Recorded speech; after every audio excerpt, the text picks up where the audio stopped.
So, it's about 6 a.m. We are in the desert filming Aladdin. It's absolutely amazing. Aladdin is one of those perfect stories. You don't know how you know every word of the songs, you just do. Aladdin is obviously a Disney classic. You want to stay true to the original, but you also want to give people something different. The colours and the spectacles and the songs, it's this rush of adrenaline. It's just so magical.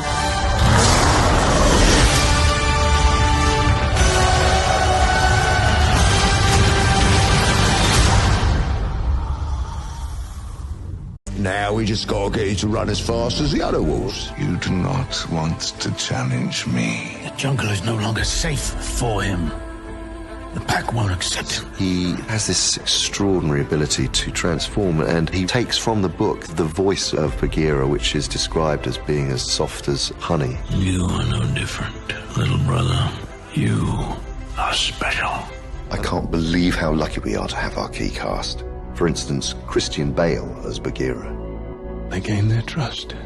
Benedict Cumberbatch is Shere Khan. He will always be a man. Faster! I was most interested in taking on Baloo because in Kipling's book, he is completely different than people would expect. He's much more like a drill sergeant who really pushes Mowgli. What happens if you fail? You don't join the pack!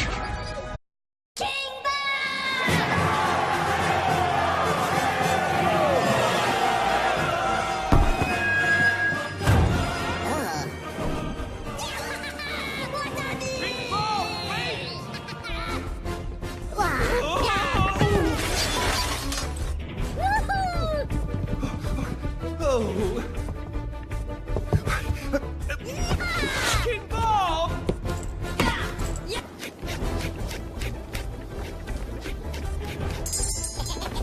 Yes, King Bob? King Bob? King Bob? Ah, Claire. Tiffany. Me One of the decisions that I made very early on this film was to reach out to John Morris, the actor who had played young Andy in Toy Story and Toy Story 2. We didn't know where he was. We didn't know if he was still acting. We didn't know if he'd even be interested or if he'd even sound right. But we got his phone number and we called, and he didn't answer, but we got his answering machine. And the moment I heard his voice on the answering machine, I thought, hallelujah, he sounds great. He still sounds young. And this is Buzz Lightyear. The coolest toy ever made. Look, he can fly. The first Toy Story I auditioned for when I was 7. I've been involved in these films for 17 years, which is the vast majority of my life. And so it's quite profound. It is bittersweet. It's very emotional. And it's been very emotional recording it to say goodbye to them. Now you gotta promise to take really good care of these guys. They mean a lot to me.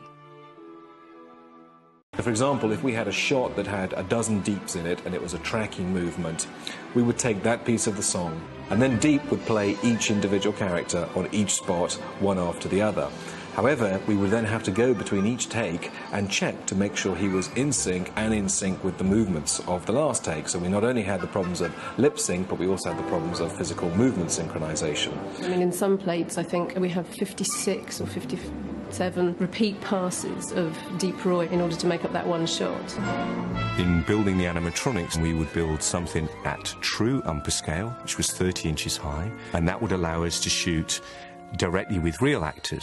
These are the 54 Oompa Loompas that we made for the boat. They're the rowing Oompas. They have the little mechanisms inside them that allow them to be drawn forward and backwards by the motion of the oars. It's all about real reference, so that when you put something in its place, it feels like it belongs in its place rather than it's come from a computer. And that's the final skill, obviously, of Andrew Whitehurst and his team at Double Negative. And you can do any kind of visual effects, but you can't visual effects acting. Yeah, the bear is, we have, different variations. We have the animatronic version. We just have, like, the rubber head version. Then we have Jack, who is our stuntman and our sort of animal performer.